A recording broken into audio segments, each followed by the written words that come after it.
Bien chicos, aquí tenéis la estructura general del tema de la Segunda República, que ya la conocéis, con los dos epígrafes, 26 y 27. En la parte superior izquierda tenéis el texto del epígrafe que ya os he puesto yo en el logo en su momento. En la parte superior derecha está el bienio radical cedista y el triunfo del Frente Popular. Pues tenéis también los textos que pueden aparecer en la EBAU, que son exactamente estos que aquí se recogen. El primero es un extracto de la Constitución de 1931 y es exactamente este texto, estos artículos, los que pueden salir en el examen de EBAU. En segundo lugar, un discurso de la diputada sufragista Clara Campoamor, y en tercer lugar la mal llamada proclama del general Mola de 5 de junio de 1936. Así es como le llama la coordinación proclama, pero realmente son unas instrucciones secretas, por tanto esto no es una proclama. Pero en fin, esto no tiene por qué preocuparos, porque sabéis que en breve os pasaré los comentarios de texto resueltos para que sirvan de base a los que hagáis vosotros en la prueba de la EBAU, y ahí os lo explicaré con bastante más detalle. Pues esto es lo que tenéis. Aquí está el esquema del epígrafe 1, aquí está el esquema del epígrafe 2. En cuadritos colocados con fondo sepia, pues tenéis, por ejemplo, unos cuantos textos que otras veces salían en la EBAU, pero actualmente ya no salen. Esto no quiere decir que no puedan salir, por ejemplo, en algunos de mis exámenes. Aquí hay algunos textos complementarios también. Imágenes. Bueno, una vez dicho esto, pues vamos a empezar a ver un poco por encima el esquema de la Segunda República. Buenos días chicos, encantado de dirigirme a vosotros. Prestad atención porque hoy hablamos del epígrafe 26, la proclamación de la República, la Constitución de 1931 y el bienio reformista. El 14 de abril de 1931, 2 días después del triunfo aplastante de las candidaturas republicanas en las principales capitales de provincia, en casi todas ellas, el rey, después de pensárselo muy poco, sin renunciar a la corona, publicó una nota de despedida que tenéis en los textos y se marchó al exilio. No volvería ya jamás. Inmediatamente después, el último gobierno de Alfonso XIII, presidido por el conde de Romanones, pues traspasó el poder al Comité Revolucionario. Acordaos, aquel comité que se había formado inmediatamente después del mitin multitudinario en la Plaza de Toros de las Ventas en el otoño del año anterior. Ese comité revolucionario proclamó la República en Madrid y se formó un gobierno provisional con miembros de la derecha liberal republicana. Principal personaje de esta agrupación, don Niceto Alcalá Zamora. Republicanos de izquierda, como Manuel Azaña, como Marcelino Domingo, como Álvaro de Albornoz. También republicanos del Partido Radical de Alejandro Lerroux. Además del propio Lerroux, entró en el gobierno Diego Martínez Barrio. Socialistas como Largo Caballero, Indalecio Prieto y Fernando de los Ríos. Nacionalistas catalanes como Nicolau d'Olwer y galleguistas como Santiago Casares Quiroga. ¿Quién quedó en la oposición? Pues evidentemente todas las fuerzas monárquicas que eran contrarias al nuevo régimen, también el nacionalismo vasco. El nacionalismo vasco no había llegado a acuerdos con los republicanos, y también el obrerismo, el movimiento obrero más radical, a saber, la CNT y la FAI, es decir, los anarquistas, y también el PCE, es decir, el Partido Comunista de España. Este gobierno, una de las primeras medidas que tomó fue convocar elecciones a Cortes Constituyentes para el 28 de junio. Acordaos, Cortes Constituyentes, encargadas de hacer una nueva Constitución, ¿de acuerdo? Lamento mucho no poderoslo preguntar para ver cómo ya me respondéis todos bien, a qué son las Cortes Constituyentes. Bueno, además de convocar esas elecciones, emprendió reformas que consideró que eran urgentes y que iban a seguir un poco la línea de lo que iba a ser la Constitución en el futuro. Pronto, la República se enfrentó a conflictos sociales, tales como huelgas en Sevilla, en Asturias, en Barcelona. También se enfrentó a la enemistad de los empresarios y de los propietarios agrícolas y de gran parte de la Iglesia. Mientras, en el bando republicano, pues resurgía el viejo anticlericalismo popular y, bueno, pues el día 11 y 12 de mayo, en varias localidades españolas, Madrid, Sevilla, Cádiz o Murcia son las que citamos en el resumen, se produjeron ataques contra establecimientos religiosos, algunos de los cuales fueron saqueados e incendiados. En las elecciones del 28 de junio venció la coalición de gobierno, es decir, ese conjunto de fuerzas políticas que habían formado el gobierno provisional y que concurrieron juntas en coalición a las elecciones. Esta coalición de los republicanos y los socialistas obtuvo una mayoría muy grande, dado el sistema mayoritario de elección, mientras que la derecha pues logró una representación que era mucho menor que la fuerza real que tenía esa derecha monárquica y antirrepublicana en la sociedad. El propio gobierno provisional, fijaos, estaba compuesto por una serie de fuerzas políticas que tenían en común únicamente su afán por lograr un régimen republicano, pero en las cuestiones de fondo, las cuestiones del gobierno diario, eran bastante heterogéneas. No había gran cosa en común entre la derecha liberal republicana y el Partido Socialista. De manera que la convivencia para hacer la Constitución pues apenas se pudo mantener. Más adelante hablaremos de este problema. Una vez constituidas las nuevas Cortes, se nombró una comisión constitucional, es decir, un conjunto de diputados representativos de los vencedores de las elecciones que se encargó de redactar, de elaborar una Constitución que se aprobó en diciembre de 1931. Se definía como una república de trabajadores de todas clases y podemos decir que era de carácter democrático y progresista.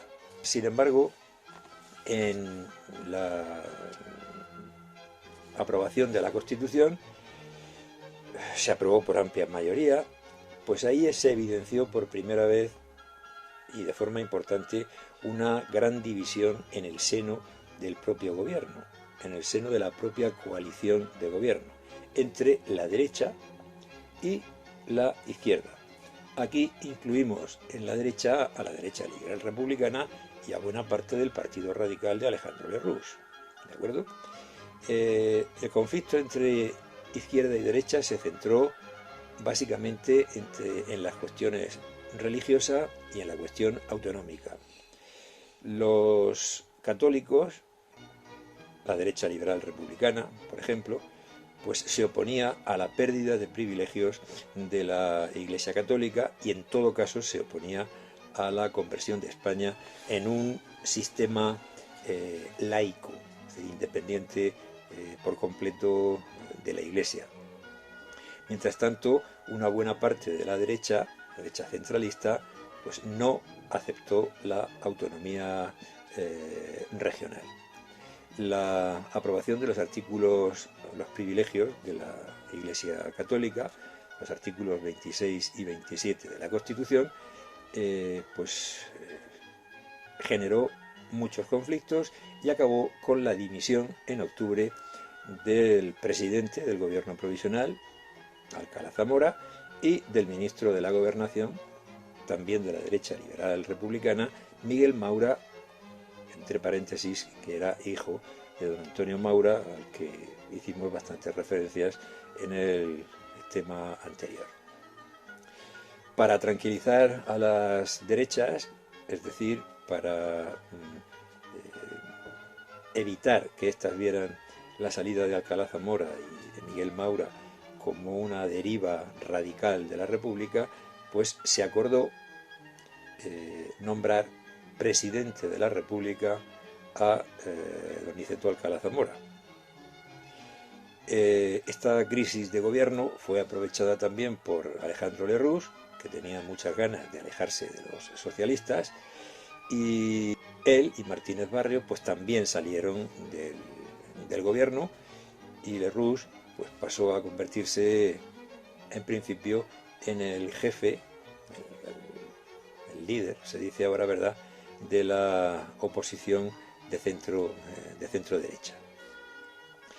Y bien, ¿cuáles eran las características generales de la Constitución? Esa Constitución que ya hemos dicho que era democrática y progresista.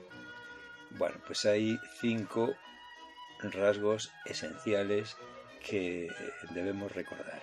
En primer lugar, el Estado se definía como integral, es decir, un Estado único, ¿verdad? Pero siendo posible, según el precepto constitucional, conceder autonomía a algunas de las regiones españolas que lo solicitasen. En segundo lugar, la estructura de división de poderes. El poder legislativo residía en unas Cortes unicamerales, es decir, de una sola Cámara, el Congreso de los Diputados. Y las atribuciones, las competencias de estas Cortes unicamerales estaban por encima de todas las demás instituciones. Todas las demás instituciones del Estado estaban sujetas a la soberanía nacional que estaba depositada en las Cortes unicamerales en el Congreso de los Diputados. El poder ejecutivo, es decir, el poder de administrar el Estado y ejecutar las leyes, recaía en el Consejo de Ministros y en el presidente de la República. Mucho más en el Consejo de Ministros que en el presidente de la República, pero este tenía también sus atribuciones. El Poder Judicial, tercero de los poderes del Estado, se confiaba a un cuerpo de jueces independientes, ascendidos por oposición e independientes, en definitiva. 3. Se preveía la posibilidad de expropiar forzosamente cualquier tipo de propiedades si era por causa de utilidad social. ¿De acuerdo? Estas expropiaciones habría que hacerlas con la correspondiente indemnización a sus propietarios. Pues se mantenía también la opción de nacionalizar los servicios públicos, es decir, por ejemplo, hacer que el Estado se convirtiera en el propietario del suministro de energía o de las comunicaciones telefónicas, etcétera, etcétera.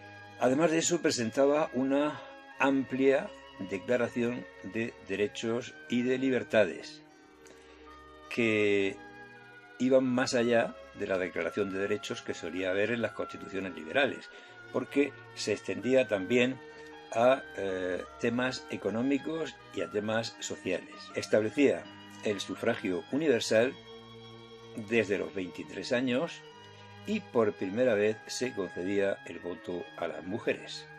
Esto también fue uno de los caballos de batalla, uno de los debates más intensos que se dieron en la Comisión Constitucional, donde en general la izquierda defendió el voto para las mujeres, la Comisión Constitucional, donde destacó la figura de la principal sufragista española, defensora a ultranza del voto para las mujeres, que fue Clara Campoamor, del Partido Radical de Alejandro Lerroux, con quien tuvo, por cierto, sus más y sus menos cuando Lerroux cambió una de tantas veces que lo hizo de posición.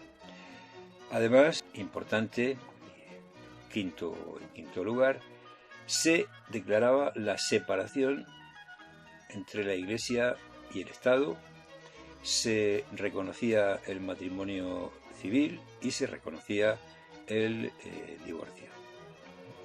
Todo esto levantó en una sociedad española muy atrasada y muy conservadora bastantes polémicas que perjudicaron mucho la labor posterior del gobierno republicano socialista. Con lo cual sí que pasamos ahora al bienio reformista. Entre diciembre de 1931 y septiembre de 1933, Manuel Azaña presidió un gobierno integrado por republicanos de izquierda y socialistas que fue profundizando en el desarrollo de las reformas que se habían iniciado en el periodo constituyente, y un gobierno en el que, por supuesto, os habéis dado cuenta de que ya no está ni la derecha liberal ni tampoco el Partido Radical de Lerroux. Las reformas las podemos resumir de la siguiente manera. En primer lugar, una reforma del ejército. Azaña, que además de presidente del gobierno era también ministro de la guerra, pretendía crear un ejército profesional y democrático, y para eso eliminó los ascensos por méritos de guerra, derogó la ley de jurisdicciones, aquella de 1906 que estudiamos con cierto detalle en el tema anterior, y sometió a los militares por completo al poder civil para acabar con la intervención del ejército en la vida política. ¿Recordáis también de temas anteriores que hemos dicho que después de los desastres coloniales del 98, el ejército español era anticuado y macrocéfalo? Es decir, el número de oficiales en relación con la cantidad de soldados con la que contaba era muy alto. Había muchos jefes, muchos generales, muchos oficiales para tan pocos soldados. Entonces, lo que hizo el gobierno, a propuesta de Azaña, fue publicar la ley de retiro de la oficialidad.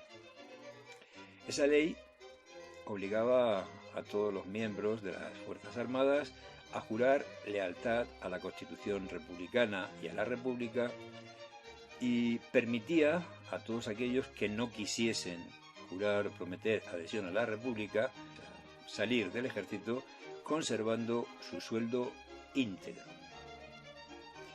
Además de eso, redujo el número de unidades, cerró la Academia Militar de Zaragoza para frenar el aumento del número de oficiales, se eliminaron las capitanías generales, también los tribunales de honor, que eran una especie de tribunales internos. También acabó con el Consejo Supremo de Justicia Militar. La justicia militar pues pasaba a depender de los tribunales ordinarios de justicia, y también clausuró la prensa destinada exclusivamente al ejército. Todas estas reformas estaban bien fundamentadas, pero el número de oficiales retirados fue mucho menor de lo esperado por el gobierno, y la ley fue recibida sobre todo por los militares africanistas como una agresión a la tradición militar. La segunda cuestión en la que se hizo una serie de reformas de bastante interés fue la cuestión religiosa. El gobierno republicano pretendía limitar la influencia social de la Iglesia y secularizar la vida pública. Secularizar es hacer seglar. Seglar es no religioso, ¿de acuerdo? La vida pública se pretendía que fuera pues algo independiente de las doctrinas religiosas y de la moral católica muy en particular. Para eso, para empezar, la Constitución estipuló la no confesionalidad del Estado. Es decir, el Estado como tal no era católico, ni protestante, ni musulmán, ni nada. El Estado era un Estado laico, independiente de la religión. En segundo lugar, se aprobó la libertad de cultos. Cada persona podía profesar y practicar la religión que le pareciese oportuna. También se suprimió la partida económica que se destinaba al culto y al clero católico. Es decir, en lo sucesivo, la Iglesia no iba a ser financiada por el Estado, sino por los propios católicos. Se permitieron el divorcio, el matrimonio civil, y se secularizaron los cementerios. Los cementerios hasta este momento eran los camposantos, que se decía, eran tierra sagrada que estaban bajo la jurisdicción de la Iglesia Católica. Por cierto, pues, por ejemplo, no dejaba enterrar allí ni a niños sin bautizar, ni a suicidas, porque se suponía que habían muerto en pecado mortal, ni dejaba tampoco enterrar a fieles de otras religiones que no fuesen la católica. A partir de este momento, la Constitución del 31 declara no son propiedad de la Iglesia y en general confiere al Estado y a sus instituciones, sobre todo a los ayuntamientos, la gestión de los cementerios. Además de esto, tomó algunas otras medidas, como por ejemplo disolver la Compañía de Jesús, es decir, la congregación de los jesuitas. ¿Por qué los jesuitas? Bueno, pues en el fondo porque tenían un poder enorme en la enseñanza, sobre todo en la enseñanza secundaria. Había otra razón, y era el hecho de que los jesuitas, además de hacer, como todas las demás órdenes religiosas, los votos de pobreza, castidad y obediencia, pues ellos hacían un cuarto voto, que era de obediencia directa al Papa, que estrictamente hablando era un jefe de Estado extranjero. Así que ese fue el motivo que se adujo para una expulsión que finalmente no se llegó a producir. Por lo demás, se prohibió también el ejercicio de la enseñanza a las demás órdenes religiosas, pues también por su temor a la influencia social que esa enseñanza, sobre todo en las enseñanzas primarias, enseñanza media que se llamaba entonces, secundaria, actualmente, pues pudiese tener en la sociedad.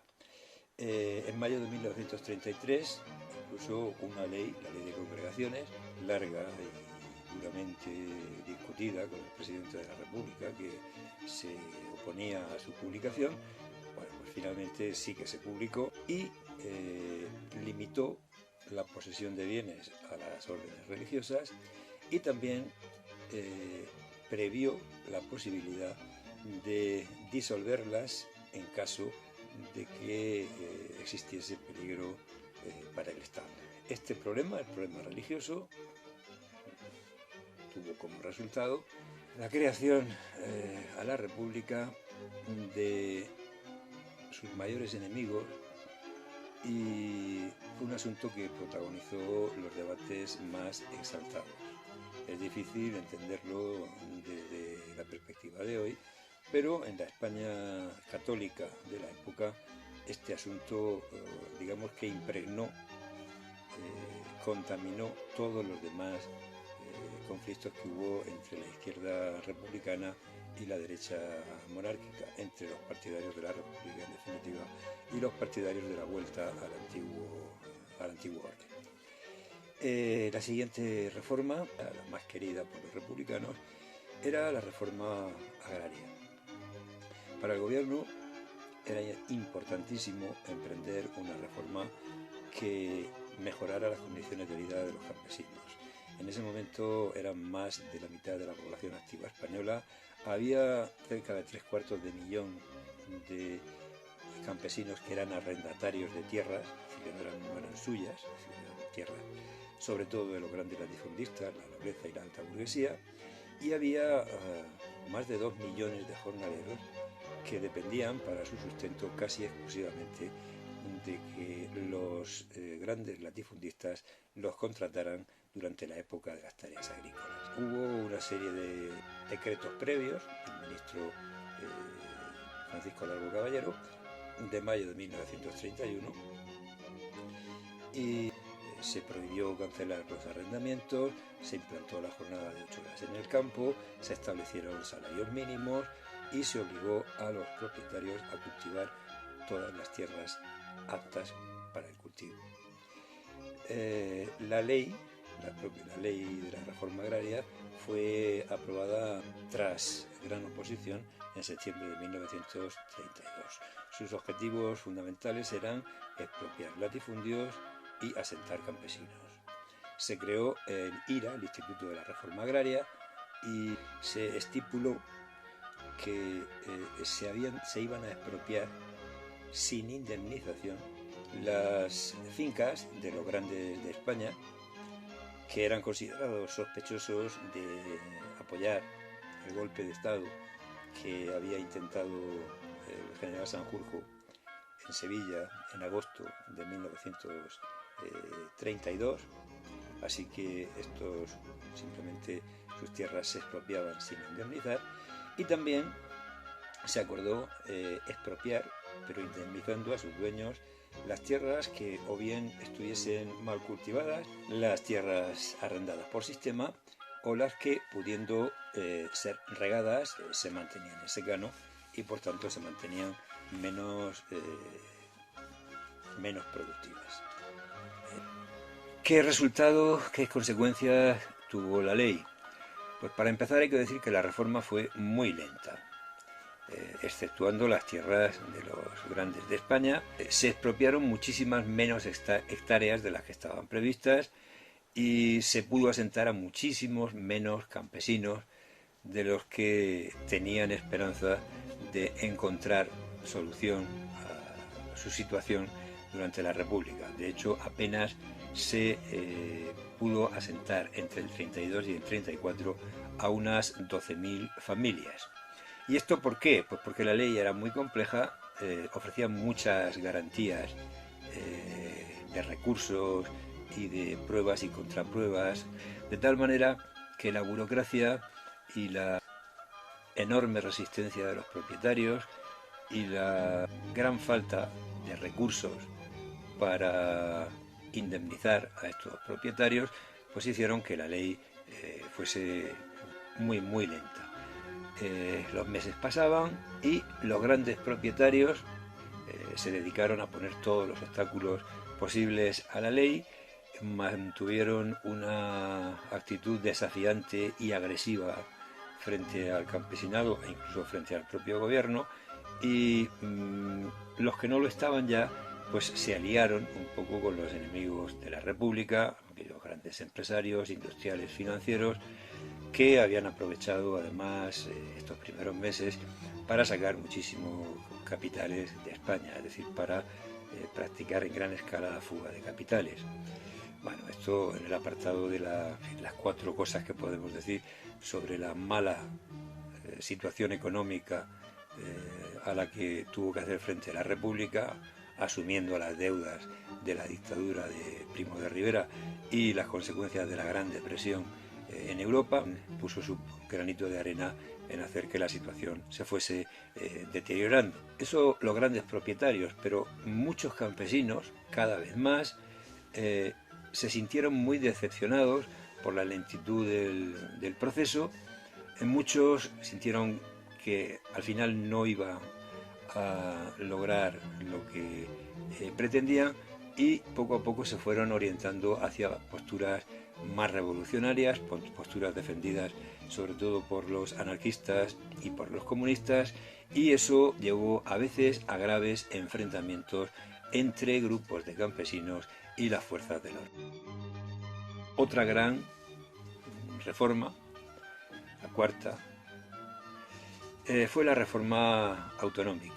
Realmente esta solo tuvo, digamos, aplicación real, desarrollo real en el caso de Cataluña. Hubo también otras regiones que pidieron la autonomía que se contemplaba en la Constitución, es el caso del País Vasco o de Galicia, pero durante el periodo anterior al estallido de la Guerra Civil, solo Cataluña obtuvo el estatuto de autonomía. De hecho, en agosto de 1931 se presentó a las Cortes un proyecto de estatuto que habían elaborado los líderes del nacionalismo catalán y que se conoce con el nombre del Estatut de Núria.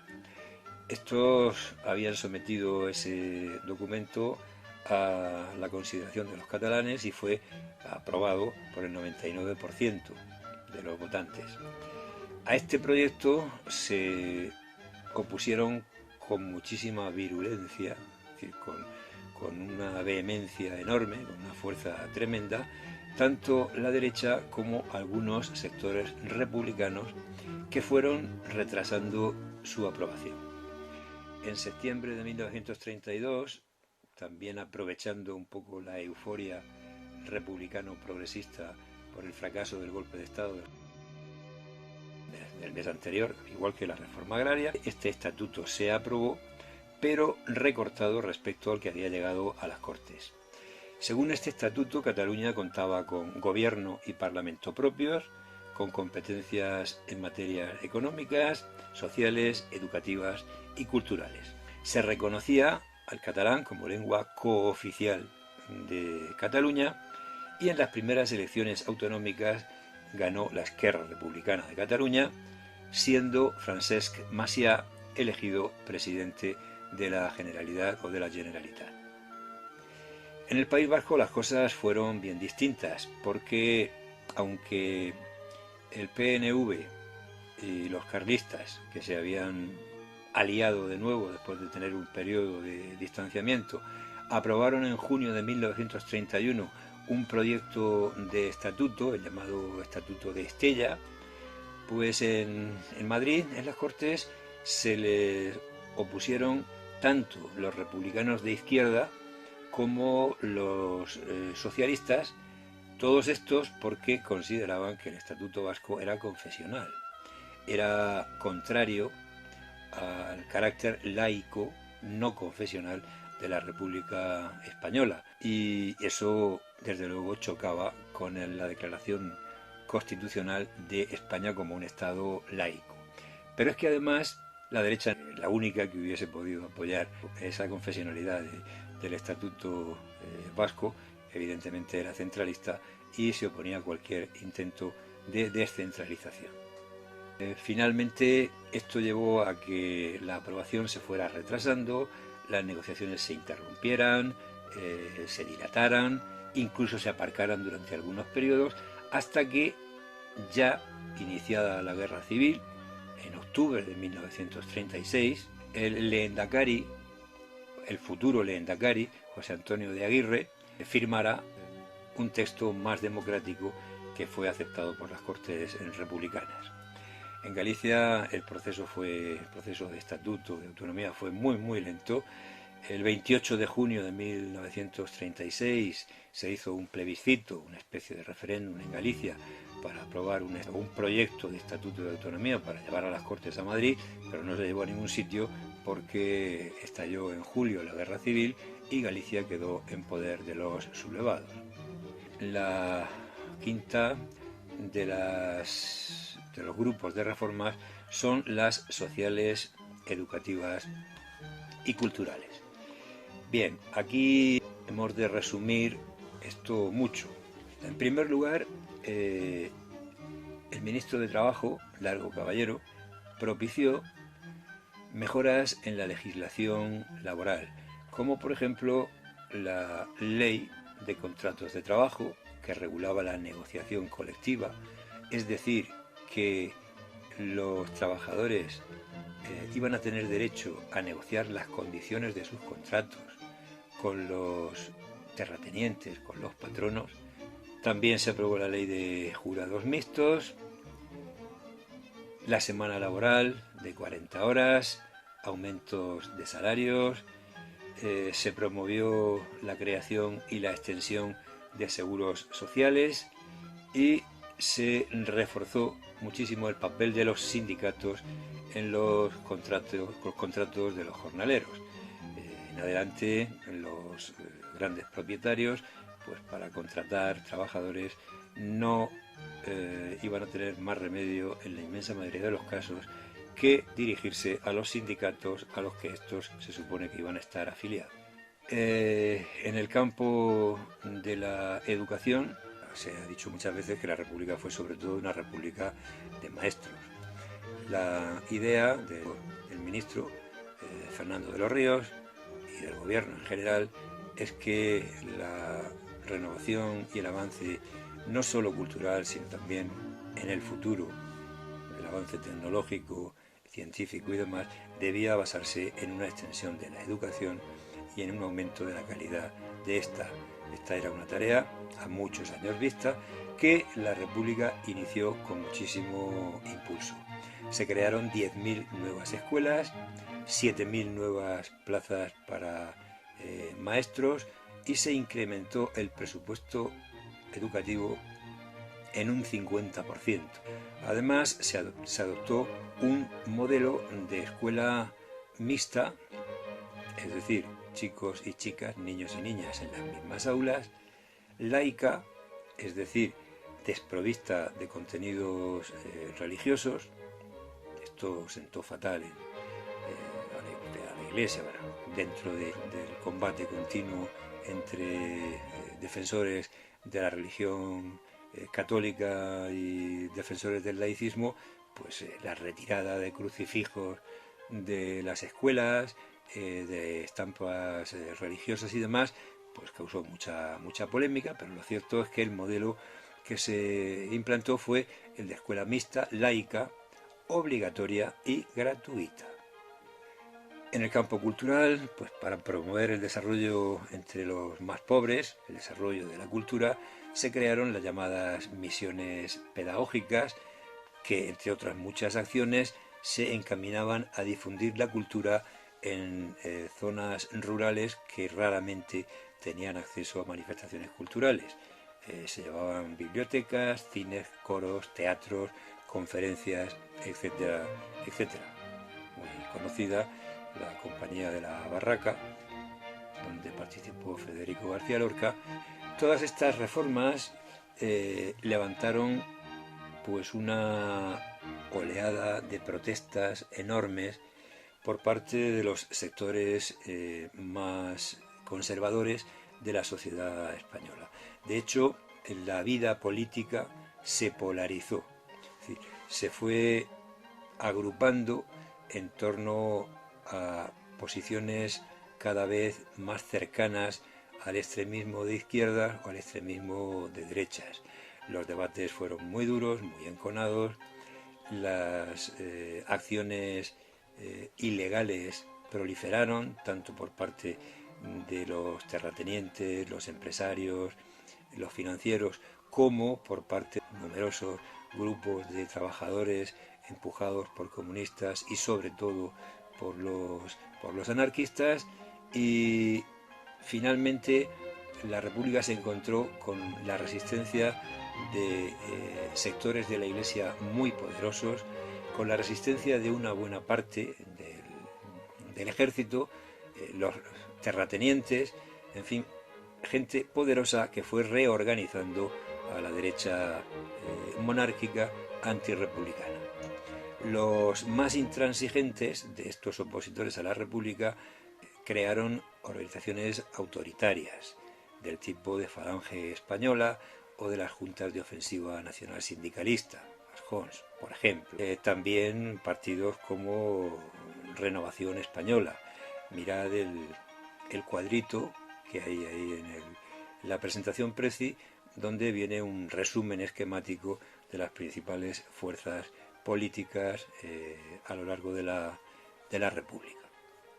En el otro lado, la impaciencia, el desencanto de las masas trabajadoras, sobre todo por la lentitud de las reformas y porque estas no se hacían en las condiciones que muchos habían esperado. Esa lentitud también causó muchos enfrentamientos, muchos conflictos, a veces muy graves. Esto fue alentado además por el aumento del paro, tanto por la actitud de los terratenientes, que trataron de dejar de cultivar tierras para oponerse así a las políticas republicanas, como por la coyuntura internacional, que, como ya os he dicho, era bastante problemática, bastante mala. En septiembre del año 1933, Azaña, que había en los meses anteriores sostenido una disputa muy fuerte con Alcalá Zamora, otra vez por asuntos religiosos, es decir, por la aprobación de la ley de congregaciones, y que además había empezado a ver cómo dentro de su propio gobierno pues había también desavenencias, decidió presentar su dimisión, con la excusa de haber perdido pues unas elecciones de poca importancia a miembros del Tribunal de Garantías Constitucionales. Es decir, buscó o adujo un pretexto para presentar la dimisión, con lo cual podemos dar por finalizado el bienio reformista.